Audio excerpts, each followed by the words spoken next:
Hey everybody, Christy here. Join me as I create an organizer for my embroidery floss using my Cricut. First, I open Cricut Design Space and look for a shape. I'm stitching some Christmas ornaments, so I think a tree will be perfect. I look through the shapes in Cricut Design Space for one I like. I do pay for the Cricut Access subscription, but if you don't, you can always upload your own SVG file instead. Next, I'll add holes to the tree. I will thread my skeins of floss through the holes to keep them tidy. For the holes, I'm going to use a basic circle. The size should be between 1/4 and 1/2 inch. I will add one circle for each color of floss.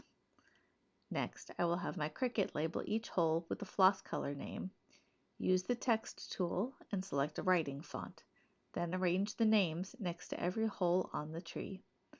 When you're done, make sure you attach all the cuts and the text. Then it's time to click Make It. I'm going to cut this project out on a mat using a heavy craft board. Select your material settings and then it's time to load the material on your Cricut.